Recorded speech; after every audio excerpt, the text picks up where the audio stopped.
there, Enneagram paleontologist. Welcome back to Enneahouse, as today we journey back to the primordial world. That's right, today we're talking about dinosaurs. Even though we know comparatively so little about dinosaurs, they have captured the imagination of humans for 2 centuries and maybe more. We're not here to add or poke holes in existing theories. It doesn't matter for this video whether dinosaurs had scales, feathers, or what have you. We're going off of some extremely basic ideas of the most well-known ancient creatures, whether they're even really considered dinosaurs or not.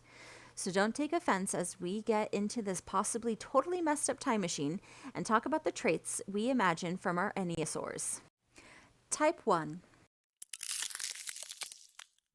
Apatosaurus. I used a different black and white generator to show the dinosaurs as the computer might understand them. I wanted to have little responsibility when people said, hey, that's not the dinosaur I imagine, because all I can say is, we don't know what dinosaurs actually looked like.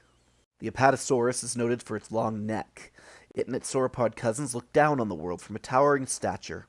Their necks gave them a wide range of reach, and paleontologists predict that they had good control, but it also made them stand out to foes, so they had to be very alert and able to defend themselves. A long look at long-necked animals of our time, such as giraffes, llamas, and ostriches, reveals a complex social structure where, in all cases, each member knows and fulfills his or her own role with exactness and minimal internal conflict. Type 2. Diplodocus. Okay, so I'm giving you another long-necked sauropod back-to-back, but there are definitely similarities between adjacent Enneatypes, and it's hard to imagine any dinosaur as an energetic helper.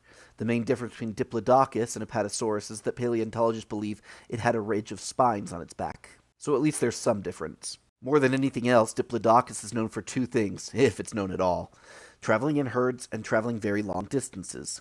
Scientists believe seasonal migrations by Diplodocus herds could have been instrumental in growing forests and flattening the landscape across all of Pangaea. It may not have been intentional, but they were helping millions of life forms yet to come. So, Type 2. Type 3. Tyrannosaurus Rex. The king of the tyrant lizards, the most well-known and well-feared of all dinosaurs. You would think the AI would have gotten it immediately, but instead it took me almost 2 hours to get a picture that somewhat resembled a T-Rex, so I took what I could get.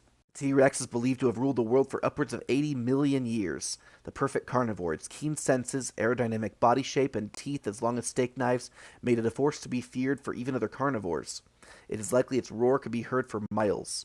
T-Rex was the kind of dinosaur that took what it wanted and maintained absolute dominance over a kowtowed world with 2 very tiny iron fists.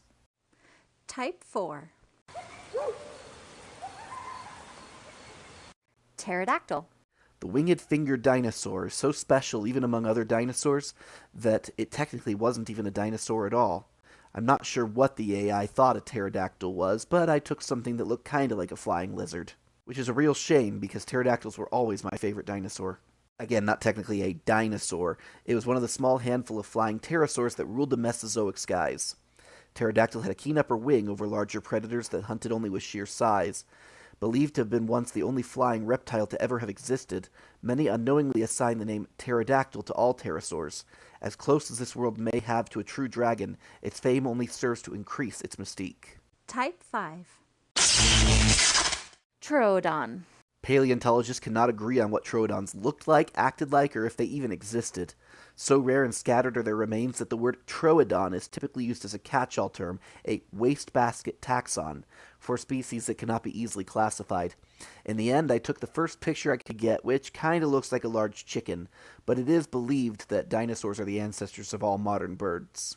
It is assumed by Troodon's disproportionate cranial structure that they were the most intelligent of all dinosaurs, and also very adaptable. They required a lot of space and adapted as a species rather than move when the climate changed, so much so that we've even found their remains in the frozen north. Their diet is unclear, but they were probably omnivores that ate whatever was most convenient. Type 6.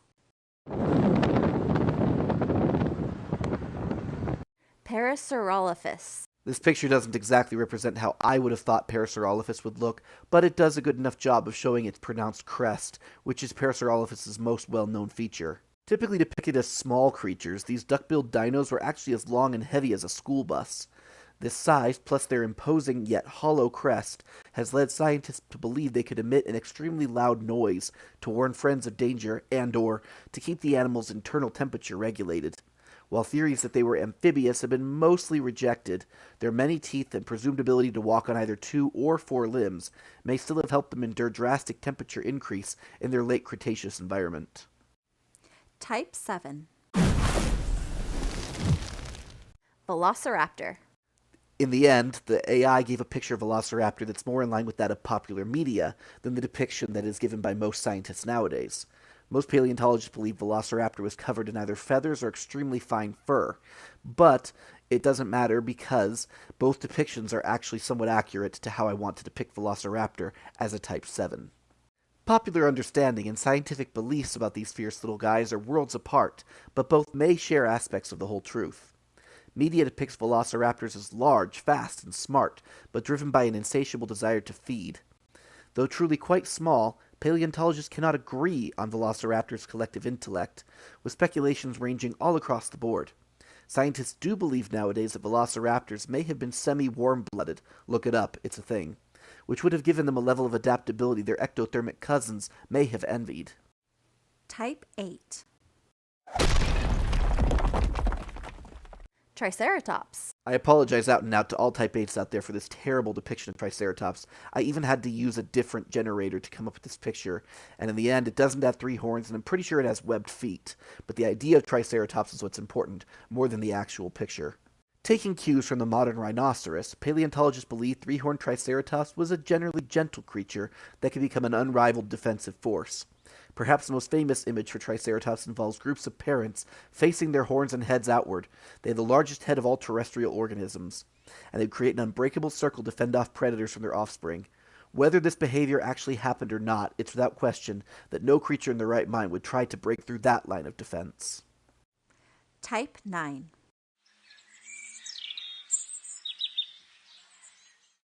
Maiasaura. This dinosaur's name means good mother lizard, and even 40 years after discovering it, it is still the genus of dino most well known for taking care of its young.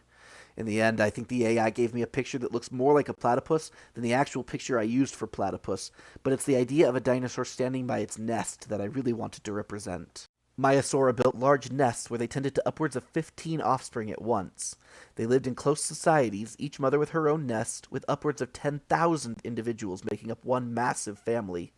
With little in the way of natural defense, the tendency of these relatively small dinos was probably to run rather than fight, relying on strength in numbers to save them.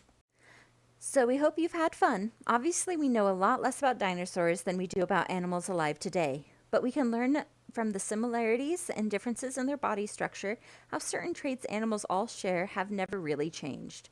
The Enneagram may have only been developed for psychological use in the 1910s, but its effects can be seen even in the interactions of ancient peoples and is still just as relevant today. Next time, we'll get even more obscure as we enter a world of magic with fantasy beings. Until then, subscribe, like, and visit the website, take the test, and set up your appointment to learn how the Enneagram can change your future. And remember, improve yourself, improve relationships, improve the world.